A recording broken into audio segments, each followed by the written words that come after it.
Hello, my name is Lola, and I'm going to be reacting to Think Stories, The Boys Season 3, Episode 7, breakdown theories and details you might have missed. I'm recording this right after I had just seen this episode, and let me tell you, this episode was a roller coaster, man. Like 1 minute, like it was funny, next minute, it was emotional, and God, that twist at the end, I did not see that coming. And if you want to see my full reaction to this episode, it will be a link in the description down below where you can see my full reaction to this episode and just wow, that ending. I did not see that coming. And if you want to know, go check that out and then come back here and see this video if you want to, or just, if you don't care, just watch this. And if you want to like, comment, subscribe to my channel, you can. Or if you don't want to, that's fine too. Here we go. And let's see. This week on The Boys. I don't want to be someone who leaves people behind. I want to be someone who saves his family. You don't turn your back on family. Family. Yeah, pretty much. His friends were all there. What a wonderful surprise. The little boy smiled with joy in his eyes. I am your father. Yeah, I did not see this coming, man. Well, we're back after last week's video was fully demonetized and age restricted, but don't worry, this week is all family friendly. He's obviously lying. I know he's lying. But before we take a deep dive into the episode, I received a few comments from viewers that I saved my references to the teasers and trailers till the end of the episode, so I'll give you a warning if you don't want to be spoiled when that section comes up. It's another VNN special news report, 5 days after the bombshell allegations by Starlight that Soldier Boy has returned. Ashley, now CEO of Vought, is in full damage control, and I'm surprised she still has all her hair. She's still towing the company line that Maeve is in rehab and Soldier Boy died stopping a nuclear explosion back in '84. She then uses the platform to smear Starlight's credibility, highlighting her relationship with Kimiko, who used to be part of a terrorist organization known as the Shining Light Liberation Army. The Chiron touts more lies about Starlight, including her alleged work with a Hollywood pedo ring, a nod to the QAnon conspiracy, which said a cabal of satanic cannibalistic pedophiles in Hollywood and the Democratic Party were secretly running the US government. In episode 4, Homelander also mentioned this group of shadowy figures who secretly pull the strings trying to silence him. Speaking of Homelander, you can see an official statement from him regarding the incident on Vought's Twitter. Soldier Boy sings Jimmy Souls If You Want to Be Happy, and there probably isn't a better song that encapsulates him. It's all about how a pretty wife will make a man feel small and eventually become his downfall, but an ugly wife will make him better food and spend most of the time in the kitchen. Stay classy, Soldier Boy. The legend, former VP of Hero Management at Vought, produced this video. Huey, Butcher, and Soldier Boy seem to be crashing at his cottage in the woods. He tells Huey that Soldier Boy never really stormed the beaches at Normandy. Part of his job at Vought was selling this myth of the American hero, and in this way, Soldier Boy was exploited to advance this narrative. With the cleaning ladies, Soldier Boy is getting dirty. And for you horn dogs out there, this is who the legend says has also slept on his bed. The search for Mindstorm, one of the payback soups involved in Soldier Boy's kidnapping, has turned out to be more difficult than first thought. They know he lives in a secluded cabin somewhere and that he suffers from bipolar disorder. So if they cross-reference cabins with pharmacies that sell drugs that control BPD, maybe they can pinpoint his location. Soldier Boy calls Mindstorm Howard Hughes, who you might remember Leonardo DiCaprio playing in The Aviator. He was one of the richest men in the world, yet died, among other things, due to malnutrition. And yes, he kept jars of urine. At this point, we don't know much about Mindstorm or his powers, only that he fought alongside Soldier Boy in Nicaragua. Soldier Boy tells them that as long as they don't look into his eyes, they should be fine, since Mindstorm has the ability to hear people's thoughts and unleash their greatest nightmares. My greatest nightmare is a brony convention. After an entire episode Maeveless, it's revealed she's still alive after having been captured by Homelander and Black Noir. Homelander found out about Maeve and her plan to bring him down, and Black Noir wanted revenge for Maeve almost killing her with an almond joy. The door holding her in almost looks fit for a blank vault, but I guess it makes sense considering Maeve's tremendous power. Her body completely smashed through a security truck in season 1. Homelander wants to know where Butcher and Soldier Boy are hiding, but she's quick to notice that he's wearing concealer. I need a concealer for Zit. Last episode we saw Homelander bruised for the very first time, a result of the fight he had with the boys, proving that he can be hurt. The aftermath of Herogasm saw 7 Supes killed, and the ones who survived lose their powers, similar to how Kimiko Kimiko lost hers after being blasted by Soldier Boy in episode 4. This might explain why Termite wasn't able to transform back into his human size. He no longer had the ability to do so. Just like Soldier Boy wanted kids with Crimson Countess, Homelander says he once dreamt of having kids with Maeve. Their child would be twice as strong as Ryan. Remember that Ryan is the offspring of a soup and human, not two soups. He makes a note that if he ever does have a child, they won't grow up in a room like this, a room he himself grew up in after all the experiments done to him by Jonah Vogelbaum and Vought. Homelander keeps Maeve around so that he can eventually harvest her eggs, but if he really wanted to, he could have killed her and done that days ago. Does he want to see her suffer, or is there still some humanity and love for her deep down inside? Regardless, Maeve notes that this is the first time she's ever seen him scared. After their brutal encounter with Little Nina last episode, Kimiko and Frenchie show up at MM's. Last episode I talked about how this place was furnished with photos from the Civil Rights era, and here we see more, including Huey Newton, the founder of the Black Panther Party, and above him the 44th President of the United States, Barack Obama. Fun fact, on Karen Fukuhara's YouTube channel, you can see her and Laz Alonso, who plays MM, do an ASMR video on this exact set. Butcher has connected the dots on what makes Soldier Boy spontaneously explode. It's his PTSD. Marijuana is one of the few things that helps ease his anxiety, however this seems to have an adverse side effect of paranoia. What'd you say? What the did you say? Butcher and Huey comment on how bad it is that Soldier Boy is doing drugs, yet they themselves proceed to shoot up some Temp V. Here's our first shot of Buster Beaver's kind of Chuck E. Cheese ripoff that you can actually see a commercial for on Vought News. Now this is probably an old Wendy's they converted into Buster Beaver's, judging by the curved sunroom the restaurants were known to have, at least here in Canada where the show is filmed. Did you guys have the same thing in the US? By the way, it was Buster Beaver who Black Noir was drawing when Homelander so graciously got them taco bowls. This is muy delicioso. This place looks like it hasn't been touched in years. This is likely the exact location Black Noir paralyzed a young boy in the ball pit when he was 9 years old. Maybe that's why it's in such disrepair and no one wants it. Vought owning this building, as evidenced by the for sale sign, leads me to believe this incident is what led Black Noir to be adopted by Vought, where he would go on to become a member of Payback. Over some delicious Vought chili, Buster Beaver and a host of other animated creatures tell Black Noir he can't go on hiding from his past. They helped him get through the Hard Rock Cafe incident in Lagos. They can help him get through this. What Black Noir did to that Hard Rock Cafe in Lagos should be brought up on war crimes. On their way to Mindstorm, we can see the effect that Temp V has on Huey, and for that matter Butcher, whose ear oozes out this black goo, perhaps coagulated blood from the brain. This is the same type of goo Huey discovered in his ear last episode. A tripwire detonates, knocking Soldier Boy and Butcher, but before Butcher can come to, he's put into one of Mindstorm's nightmare comas. The only person who can get him out of it is Mindstorm himself. Soldier Boy exclaims that most of Mindstorm's victims fall into this state and simply die of dehydration as their mind succumbs to their own nightmares. And Soldier Boy threatens Huey with a Sean Connery slap, which is a reference to his infamous interview with Barbara Walters, in which he stated slapping a woman is okay. You think it's good to slap a woman?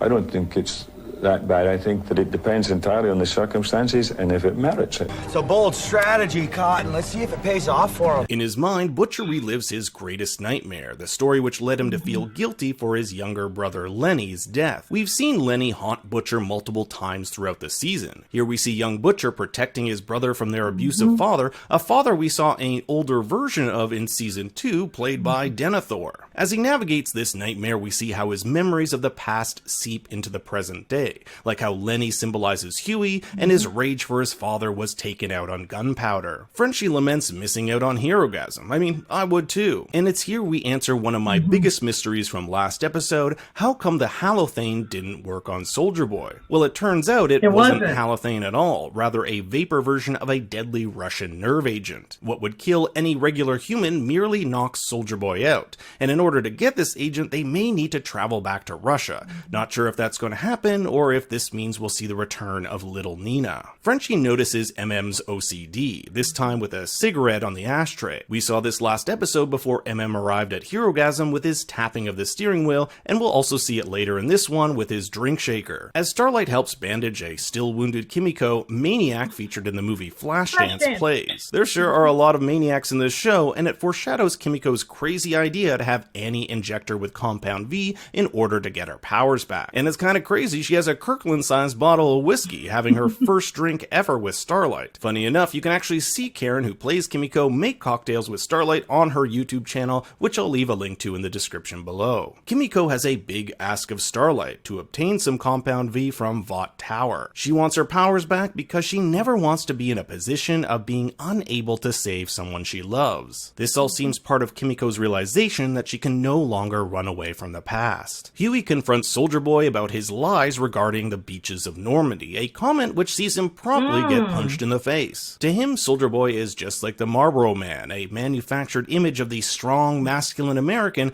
which is nothing but a facade. In fact, one of the actors who played the Marlboro Man for 12 years didn't even smoke. The Deep has pulled out all the stops to sway Cassandra to invite someone else in the bedroom, an idea she isn't particularly interested in, especially considering that someone is an octopus named Ambrosius. The Deep really be going from eating one to being eaten out by one. Needless to say, this little sexcapade does not go over well with Cassandra, and she storms off, telling the Deep he can run his business on his own. Remember that Cassandra has been instrumental in positioning the Deep back into the Seven, so it'll be interesting to see how things derail for him without her help. And for the love of God, Cassandra, get her pronouns right. Okay, it's not an it, it's a her. Get your pronouns right. This would not fly at Maeve's Inclusive Kingdom. Black Noir's animated forest critters recreate a formative event in his life and give context to why he agreed to Stan Edgar's plan to take Soldier Boy out. Black Noir was set to play Axel Foley in Beverly Hills Cop, but Soldier Boy had Don Simpson, the producer of the film, cut him from the job. Funny enough, Don Simpson also produced Flashdance, which we saw on the TV during the Starlight Kimiko scene. All the other members of Payback are here too in animated form, and witness the absolute brutality Soldier Boy inflicts on Black Noir. This gives some context to what Crimson Countess said to him in episode 5. I hated you. We all did. We all did. I forget if it's been mentioned or not before, but we get Soldier Boy's real name, which is Ben, and I love how Black Noir is portrayed as a black sheep, because he's kinda like the black sheep of the Seven, keeps to himself and is quiet. Back in Butcher's mind, we can see that it's the year 1989. Butcher is reprimanded by the headmaster for selling marijuana, but when the headmaster says he doesn't want to see him turn out like his father, he's promptly bashed in the head with a stapler. And his father is like, well, sometimes people need a slap. I think it's absolutely right. On their way to Mindstorm, Soldier Boy and Huey come across a nun and priest, and we get a little more insight into how crazy Soldier Boy's paranoia is. Everyone's coming for us, everyone, every day. He's so out of it, he shoots the priest, believing him to be mind-controlled by Mindstorm, which might actually have been true considering the nun will surprise attack Huey. In one of the most cryptic scenes in the entire episode, Homelander seems to express both anger and sexual gratification as he hears Starlight on the news. At least that's the vibe I kinda got. We did see how he has this kind of alter ego defense mechanism from last episode, so maybe this is two sides of him kind of duking it out to show how truly unhinged he is. At a Robert Singer rally, who you may remember met with Stan Edgar at the beginning of the season to discuss the military's potential use of Temp V, Homelander touts more conspiracy theories about how Starlight's runaway home for teens is being used as a pipeline for human trafficking. On Vought News, we've seen how other soups like Maeve have similar youth centers. Homelander also jumps at the opportunity to blame the media for not reporting it, turning the crowd against them, reminiscent of a Trump rally. Media outlets like CNN and MSNBC are fake news. Victoria Newman isn't too pleased that Homelander isn't using this time to promote Singer as the new president. I also like how he's running against Ted Cruz. It seems Victoria has a vested interest in Singer becoming president, so she interrupts Homelander and tells him he needs to get his shit together. She knows Soldier Boy is back and he better do something about it, but Homelander doesn't take this too calmly. I think it's absolutely right. And Victoria reminds him she can help him and hands him a piece of paper. At the end of the episode, we see what is written on it: 715 County Highway 2, Aldrich, Minnesota. I think this is where his son Ryan is being kept. If you remember back at the end of season 2, Ryan was put into protective custody and his whereabouts unknown to Homelander. It could also be where Soldier Boy is, but my money is on Ryan. If Homelander ends up going to Ryan, it may result in a showdown with Butcher, giving him the opportunity to mend his relationship with Ryan. Recovering after his heart attack, A-Train is back at Vought Tower, having received Blue Hawk's heart as a transplant. In fact, Ashley says this heart will allow A-Train to heal back to normal. They even have him set to star alongside Tom Hanks in a movie about a white guy teaching a black guy on how to quote-unquote be civilized. It'll be written by Julian Fellows, who all the Boys fans will know as the writer behind Downton Abbey. We also get our first look at Senator Lamar Bishop, who the show might set up as Robert Singer's vice president. On screen, you can read another QAnon conspiracy about adrenochrome, which is a drug QAnon followers believe is harvested from the blood of children by Hollywood elites. Mother's Milk finds out his daughter is at a Robert Singer rally with her stepdad, And Todd. he's pissed. Todd is a huge Homelander fan, loving his unhinged speech a few episodes ago and even dressing up as him for Janine's birthday. Kimiko asks Frenchie to dance with him. It'll be the last time she can feel him for real, as she states that when she was on V, it didn't feel the same. They danced to Ella Fitzgerald's Dream a Little Dream, the same song Kimiko dreamt of singing way back in episode 1. She tells him about her plan to take Compound V, that she never wants to be in a position where she can't fight for those she loves. Starlight breaks into the science labs at Vought Tower, and we can see vials for both the original and Temp V versions. I don't know about you guys, but they have the worst security here. Maeve alone has smuggled like dozens of these vials out. Yeah. More concerning, however, are the notes sucks. scribbled down about the side effects, including brain lesions, atrophy of the cortex,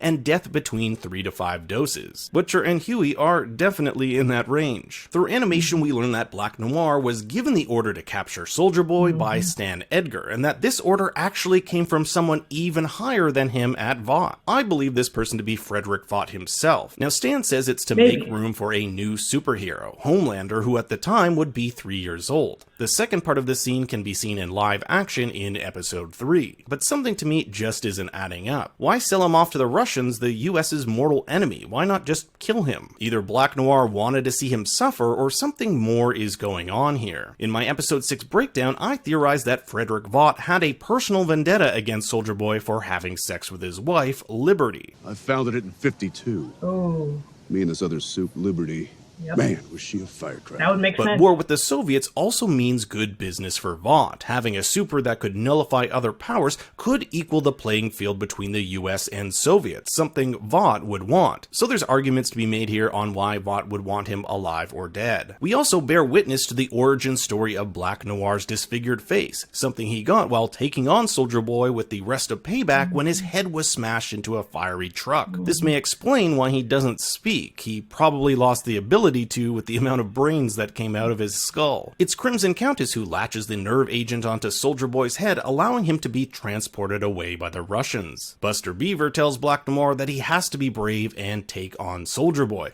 No more hiding out at this abandoned kids' play center. Mother's Milk confronts Todd about putting Janine in danger. He believes that anywhere Homelander is dangerous considering Soldier Boy is after him. But Todd sees all this as fake news. He's been indoctrinated by Vought News propaganda, and after he makes a snide remark of MM not being there as a father, MM punches him. That seems to be a theme this episode. Lots of punching. At Vought, Homelander confronts Starlight. She says she's here collecting her things to leave, but Homelander reminds her what would happen if she defies him. That he'll go after Huey, just like how he went after Supersonic. So he wants her to recant everything she's said. He can't kill her just yet because she's America's sweetheart, and her death would seriously hurt the one thing he wants more than anything, the love of the people. But Starlight says she isn't scared of him anymore. He's just a small man, and it's revealed the whole conversation was recorded on her live stream. Poor Ashley's gonna have a hell of a time spinning this one. Huey and Soldier Boy have tracked Mindstorm to an old cabin where, sensing an opportunity to save his friend, Huey teleports Mindstorm back to Butcher, making a deal for Butcher's life in exchange for Mindstorm's. He'll teleport Mindstorm somewhere safe if Mindstorm gets Butcher out of his coma. In Butcher's final flashback, we learn how he left his brother to go and join the army, essentially leaving him with his abusive father, justifying it by by saying that if he stayed, he'd end up killing his dad. And Butcher is pretty brutal here, telling his brother it ain't his responsibility to look after him. Butcher has a history of being really mean to those closest to him. Not only that, Butcher never came back to check on him, resulting in Lenny being pushed to suicide. Lenny tells him that anyone who's ever loved him ends up getting killed. Him, his wife Becca,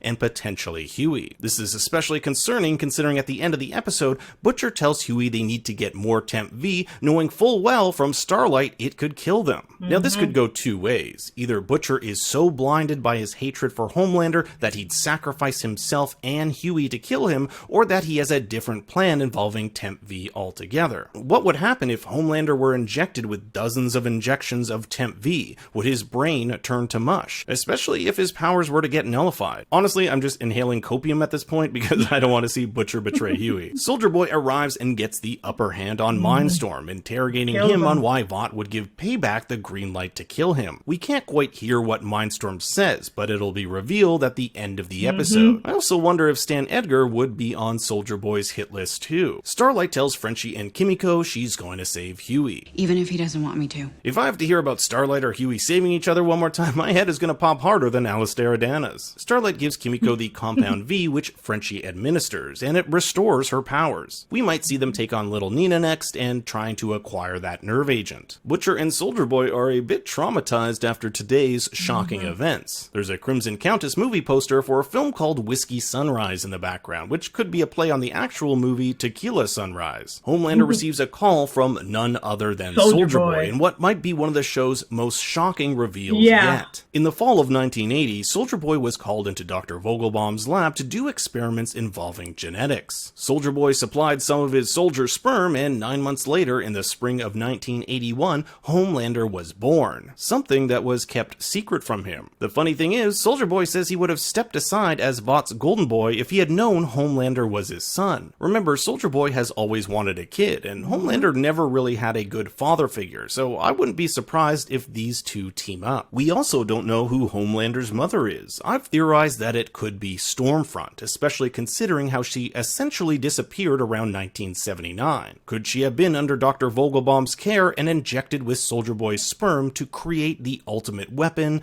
Homelander? After all, Stormfront is one of the strongest soups, so mixing her with Soldier Boy makes sense. Now this also begs the question of whether or not she knew that Homelander was her son. Was her memory wiped? Did she think the child died? Did she ever not see him again? There's just so many unanswered questions, but at this time the craziest theory for me is that Stormfront is Homelander's mom, and yes, that means Homelander banged his mom. Now there are a few images from the teaser and trailer that we haven't yet seen in the show, which might give us some clues as to where things are headed. This is your warning if you don't want to be spoiled. The first is Homelander being greeted by adoring fans. It looks like these are his diehard fans who don't care about what he said on Starlight's live stream. There's a Soldier Boy statue toppled here, so maybe there's been actual proof to the people that he's alive, and is the terrorist who's been blowing up these places across the country. The toppled statue could mean Homelander and Vought are villainizing Soldier Boy, but behind the scenes actually working with him. We'll see this shot of Starlight and Mother's Milk taking on Soldier Boy, but if you look closely in the corner here, you can make out two figures, which could be Homelander fighting Maeve. This seems to take place at Vought News, so it would be crazy if this fight was caught on camera for the world to see. Forgive me if I'm wrong, but I don't think we've seen this image of Black Noir sharpening his knives in the Vought boardroom. Perhaps he's preparing to take on Soldier Boy. I also want to bring up three things that haven't really been addressed that may come up next episode. Where is Stan Edgar? What happened to Victoria Newman's kid who she gave Compound V to? And what's going on with Ryan? I'd place my money that all three of these will somehow be addressed in next week's finale. But what do you think? I want to hear your thoughts and theories in the comments below. Remember to like and subscribe so you're notified as soon as my finale video drops. You can also follow me on Twitter and Instagram at ThinkStoryYT. Until next time, remember... This is Moon Ulysses yourself.